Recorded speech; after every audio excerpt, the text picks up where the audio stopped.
ኖላዊ ክፍል 52 ተለቀቀ። ሀንዬ የአባቷ ያለመንቃት አሳስቧታል። ዶክተሩ አይ አሁን እኮ ደህና ነው፣ እንደውም ደህና ላይ ነው ያለው። እኔ እኮ ነግሬሻለሁ ሀና፣ ስለ ቀጣዩ ሕክምና ሲደረግላቸው ነው እንደሚነቁ። እኔም ለሱ እንደሱ ላወራሽ ነው። ምን መሰለሽ ሀና፣ በአባትሽ ጉዳይ አዲስ ነገር ተፈጥሯል እያለት ነው። ቀጣዩን ሕክምና ለማድረግ በጣም አስቸጋሪ ሆነብን። እንዴት? ያው ህክምናው በነ ወይዘሮ ሜላት ድርጅት ደጋፊነት እንደሆነ ታውቂያለሽ? አውቃለሁ አለች ሀኒዬ። የነ ወይዘሮ ሜላት ድርጅት ካሁን በኋላ ድጋፍ እንደማያደርግ ገልጾለታል። ምን? በጣም አዝናለሁ። ድርጅቱ ድጋፉን እንዳያቆም የቻልነውን ያህል ሞክረን ነበር፣ ግን አልተሳካም ሲላት ሀኒዬ ወይኔ መብርሃን እናቴ፣ ይሄ እንዳይመጣ ነበር የፈላሁት። ሀና አሁን እኮ ማልቀስ እንደዚህ መሆኑ ምንም የሚጠቅም ነገር የለም። ምን ማድረግ እችላለሁ? ይሄ ቀን እኮ እንዳይመጣ ነበር የፈራሁት። ይልቅ ተረጋጊና ምን ማድረግ እንዳለብሽ አስቢ እያላት ነው ዶክተሩ። ዶክተር ምን ማድረግ እችላለሁ? እንግዲህ የሚቻል ከሆነ ገንዘብ የምታገኝበት መንገድ መፈለግ ነው። ካልሆነ ግን ይኸው መጨረሻ አማራጭ አባትሽን ይዘሽ መውጣት ነው አላት። እንዴ ዶክተር፣ እንዴት ነው እንደዚህ ሆኖ ይዤው የምወጣው? እያልኩሽ ያለሁት አልገባሽም መሰለኝ። የመጨረሻው አማራጭ ነው። ገንዘብ አገኘሽ ብቻ ነው የመጨረሻውን ሕክምና የምታደርገው። ዶክተር ምንም ቢሆን እኮ ከገንዘብ በላይ የሰው ይበልጣል። በጣም አዝናለሁ ሀና፣ ምንም ልረዳሽ አልችልም ብሏት ዶክተር ወጣ። ሰላም ሰላም፣ የእመቤት ቻናል ተከታታዮች በውጭም በውስጥም ያላችሁ ሰላማችሁ ይብዛልኝ። ሀኒዬ በጣም ተጨናንቃለች። ወይዘሮ ሜላት እንግዲህ ሀና ውሸቷን ልጅ ነኝ ብላ ስለሄደች እና ብላ ነው ያሰበችው። ወይዘሮ ሜላት ግን ይሄ ማድረግ አልነበረባትም። እንግዲህ ይህ ሰውዬ በህይወትና በሞት መካከል ነው ያለው። እሷ ደግሞ ከእግዚአብሔር በታች ወይዘሮ ሜላትን ተስፋ አድርጋ ነው ሀና አባቷን ልታሳክም እዚህ ውስጥ የገባችው። ግን ደግሞ ገና እንደዚህ ዋሽታኛለች ብላ እውነተኛ ልጇን ክዳ ውሸተኛዋን እርግብን ይዛ ወይዘሮ ሀና ወይዘሮ ባዩሽ ባደረገችው ሴራ ሀኒዬ ፎቶዋንም ልጅነቷንም ማንነቷንም አቀሟት። በኋላ አልበቃቸው ብሎ ደግሞ በአባታቱም ላይ እየፈረዱበት ነው ያሉ። ወይዘሮ ባዩሽ ሕክምናውንም ከዚህ ብሩ እንዲበዛ ያደረጉት የወይዘሮ ሜላት ተንኮል ነው፣ የወይዘሮ ባዩሽ ተንኮል ነው። ወይዘሮ ሜላትን ለመብላት ሲሉ ሀኒዬንም አባቷንም እየጎዷቸው ነው። ሀኒዬ በጣም ተጨናንቃለች። አንደኛ ልጅ እንዴት አልሆንኩም የሚለው አንሷት ደግሞ በማትደራደርበት በአባቷ መተውባታል። ግን እግዚአብሔር እውነተኛ አምላክ ነውና እግዚአብሔር ይረዳታል። ሀኒዬን እንግዲህ ጆሮም ተጨናንቋል። አሴር ቶሎ ድረስልኝ ነው ያለችው። ታምቹ እያዛጋ ነው የመጣው። እስኪ ና እንሂድ ሲለው ዝም ብላ መተህ ና እንሂድ ትላለን። ኧረ ሀና ናት በጧት ቶሎ ና ብላ የደወለችልኝ። ኧረ ና እንሂድ። የት ናት ሀና? ሆስፒታል ናታ። ሆስፒታል ሆና ነው የጠራችኝ። እኔ ምን አውቃለሁ፣ ብቻ ቶሎ ድረስ ነው ያለችኝ። ወይኔ በክድዬ ፋየው ደየሙ ማለት ነው። ምን እንዴት አባ ነው እንደዛ የምታስበው? በዚህ ላይ እናማቃሉ። በቃ ደይሞ ነው አንተ ላይ በቃ ምንም ጥሩ ነገር ካፋ አይወጣም ብሎ አጋጨው። ወይኔ በክድዬ አብዳል እንዴ! ለምንድን ነው ግን በክድዬ መልካም ነገር ማታስበው? እንዴት ነው እማላስበው ታዲያ? በዚህ ጧት አልደየሙ እንዴት ትደውልልሃለች? አንተ ልጅ ግን መቼም ጤነኛ አይደለህም ብሎ አሲር ተናዶ ሄደ። ታምቹም በቃ እኔ እኮ ለማይድነው ነገር እኔ ብሬ መስጠት እሺ ጠብቀኝ፣ በቃ አብረን ሄድ፣ ደግሞ ሲጋራ የለኝም እያለ አሲርን ተከትለት ሄደ። ያም ላይ ሀኒዬ በጣም ተጨናንቃለች። ያላት አማራጭ ወይዘሮ ሜላት የምትራራላት መስሏት ሂጄ በቃ ከእግሯ ስር ወድቄ አባቴ እንዲታሳክምልኝ መርዳት ነው።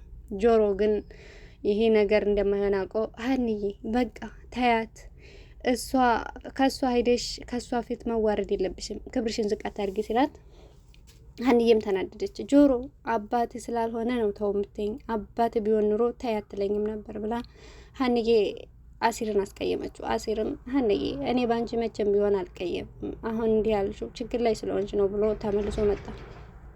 ሀኒዬ እንዳሰበችው አይደለም። ወይዘሮ ሜላት አመነጫጭቃ እንደ ውሻ ነው ከቤት ያባረረቻት ሀኒዬም በጣም ተናዳለች። ሀንዬ እንግዲህ ምንም አሴት ደግሞ እርግብ በሀንዬ ስቃባት ተሳልቃባታለች። ወይዘሮ ሜላት ምንም ሳትራራ ውጭልኝ፣ ካሁን በኋላ ቤተሰብ የመበጥበጥ አቁሚ ብላ ነው ያባረረቻት። እሷ እኮ እውነት አላት ግን አለ ዶክተር። ምን እውነት አላት? እሷ ምንም አይነት እውነት የላትም። ሆን ብላ ነው እኔን ልዘርፍ ያደረገችው። ምን ዘመኑ ከፍቷል። አንዳንድ ሕክምናዎች የትም ሀጀመር በኋላ የትም መሄድ አይችሉም ብለው ዝቅ አድርገው ይነግሯቸዋል። ምን ሊሆን ይችላል እሱ የኔ ጉዳይ አይደለም እያለች ነው። ዶክተሩ ግን ያንዬን አባትም ገንዘብ ከፍ አድርጎ እንዲጠይቅ ያስገድደውን ልጅ እያስታወሰ ተጸጽቷል። ዶክተሩ በሀንዬ ላይ ብዙ ግፍና በደል ሰርቶበታል። ለዚህ ተጠያቂ ወይዘሮ ባዩሽና ዶክተሩ ሊሆን ይችላሉ። የራሳቸውን ጥቅም አሳልፈው የሀንዬን አባት በሀንዬ ህይወት መቀለድ ቀርቶ በአባቷ በማትደራደርበት መከራዋን ለያየችበትን አባቷም ያለሱ ህይወት እንደሌለ እያወቀ ሊገሉባት አስበዋል። እግዚአብሔር አምላክ ሀንዬ እንግዲህ ብርታትን ይስጥሽ፣ ግን እውነት መቼም ቢሆን ተደብቆ አይቀርም ብላለች ሀንዬና እውነቱ መውጣቱ አይቀርም። ወይዘሮ ባዩሽ መዋረዷም አይቀርም። ታምቹ ሁሉንም ነገር ያወጣል። ታምቹን 50 ሺህ ብር ከፍሎ ፎቶና መስቀል እንዲያመጣ የተጠየቀው ልጅም ተጸጽቷል። ስልኩንም ቀምቶታል። ይሄን ነገር ትንፍሽ ትልና እገልሃለሁ ብሎ ስልኩንም ቀምቶት ሂዷል። ታምቹ ግን ያን ልጅ በስልክም ባይሆን በአካል ፈልጎ አገኝቶታል። እገልሃለሁኝ፣ በዚህ ነገር እንደማልደራደር ታውቃለህ፣ ያን ነገር ታመጣለህ ወይም 200 ሺህ ብር ከሰዎቹ ትቀበልልኛለህ ብሏል። አባትየው ለማሳከም ተምቹና አሲር ወደ ስርቆት እንግባ ወይስ ምን እናድርግ እያሉ ነው። ተምቹ ደግሞ ያን ፎቶውን የተቀበለው ልጅ ሂድና ብሩን ተቀበልልኝ እያለ ነው። ተምቹ ከሀንዬ አባት ጋር ቁጭ ብሎ እንዴ ፋየው አዋረኝ እንጂ ምን ነው እያለ ነው። ይቺ እርግብ ተንኮለኛ እማዬ ምን እየሰራሽ ነው?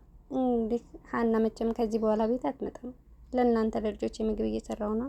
እኔ እያለሁ እማዬ እኔ ሰራው የለ እንዴ? በቃ አንቺ ረፊ እኔ ሰራዋለሁ። እንዴ ምን በወጣሽ? አይሆንም ስልሽ እማዬ እኔ የምሰራው እያለች እያስመሰለች ነው። እሺ በቃ አብረን እንስራ። እንደሱ ከሆነ እስማማለሁ። በዛውም ደግሞ ሙያ ታስተምረኛለች። ከዛሬ መሀል ተማርሽም? መማርስ ተምሬያለሁ፣ ግን የእናት ሙያ የሚያክል የለም ብዬ ነው እንጂ። አረ እንዳታስብ የኔ ልጅ በደንብ ነው ማስተምርሽ። እማዬ የሆነ ነገር ጠይቅሽ ነበር። ምንድን ነው ልጄ? ስሜን መቀየር ፈልጌ ነበር። ማለት ስሜን ከእርግብ ወዲህ ሀሰት መቀየር ፈልጌ ነው። ምን ነው የኔ ልጅ? በቃ እኔ ነጻነቴን እፈልጋለሁ። ስሜን ከእርግብ ወዲህ ሀሰት መቀየር እችላለሁ። ታዲያ ይሄ እኮ ደስ የሚል ነገር ነው የኔ ልጅ። ይሄ እኮ መብትሽ ነው። የምትፈልጊውን ነገር በሙሉ የማድረግ ግዴታ አለብን።